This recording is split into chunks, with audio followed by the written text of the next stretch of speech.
Hello বন্ধুরা, আমি স্বাধীন আবার একটা নতুন ভিডিওতে। তো চলো আজকে দেখাবো মূলত কি করে একটু ব্যাক পেন রিলিফ করা যায়, মানে কোমরে ব্যথা যাকে বলে গোদা বাংলায়। তো অনেক বয়স্ক কাকু কাকিমারা আমাকে কমেন্ট করেছে, বলেছে যে একটু হাঁটুর সমস্যা আর যে কোমরের সমস্যা হয় এই রিলেটেড একটু বেশি ব্যায়াম দেখাতে।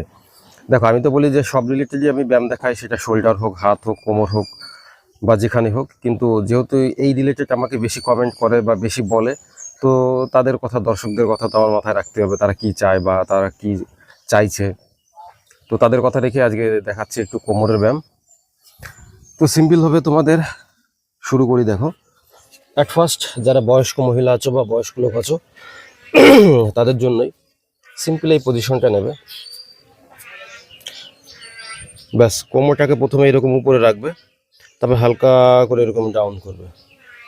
ব্যাস 2 সেকেন্ড হোল্ড করবে, আবার আপ, আবার ডাউন। ব্যাস এরকম 2 সেকেন্ড একটু হোল্ড করবে, মানে এইখানটায় প্রেশার দেবে। এ দেখো, আমি হালকা প্রেশার দিয়ে রেখেছি, আবার আপ হচ্ছে, আবার ডাউন হচ্ছে। এটা হচ্ছে একটা ব্যায়াম।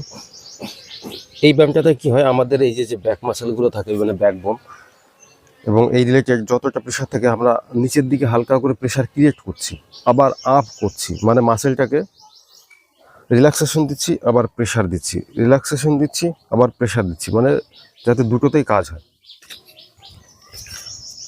2 নম্বর যে এক্সারসাইজ দেখাবো, এটা একটু কঠিন, কিন্তু তোমরা চাইবে যে এই এক্সারসাইজটা মাস্টলি করার, মানে এটা একটা ম্যান্ডেটরি এক্সারসাইজ।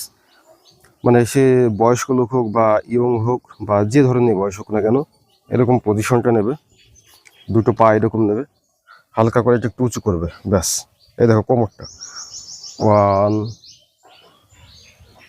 2 3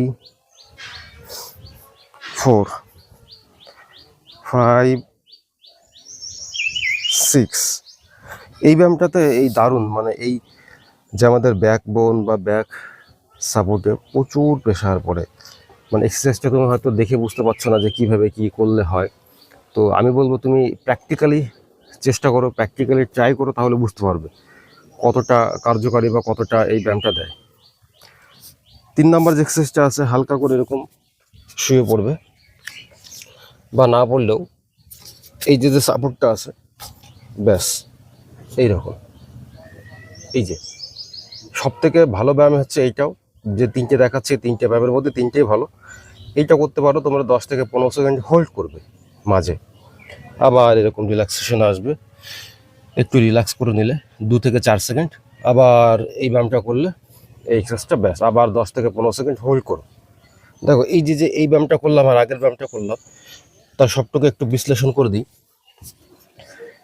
এই যে কোমরটা সবসময় আমরা থাকি এইরকম স্ট্রেট থাকি, আমরা কি সামনে ঝুঁকি সোজা হই, সামনে ঝুঁকি সোজা হই, কিন্তু আমাদের, তুমি নিত্য প্রয়োজনীয় দিনে দেখো আমরা এরকম পেছন দিকে প্রেশার কিন্তু খুব কম দিই, মানে এরকম পেছন দিকে।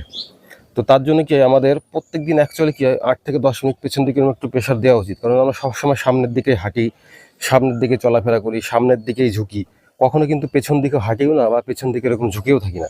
যার জন্য কি হয়, একটা জিনিস সবসময় যদি একটা মাসেল সামনে থাকে, সামনে থাকে প্রচণ্ড চলাফেরা করে, ধরুন কী হয়, এখানে একটা ল্যাকটিক অ্যাসিড উৎপন্ন হয়, পরে কিন্তু দেখবে ব্যথা হয়।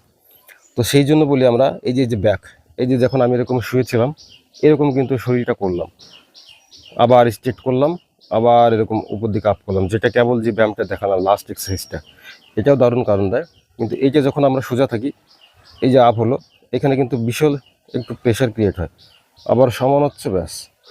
তো এই 3টে ব্যায়ামই করো, 100-100 বলবো, ব্যাক পেন রিলিফ হবে, কোমরে ব্যথা সেরে যাবে।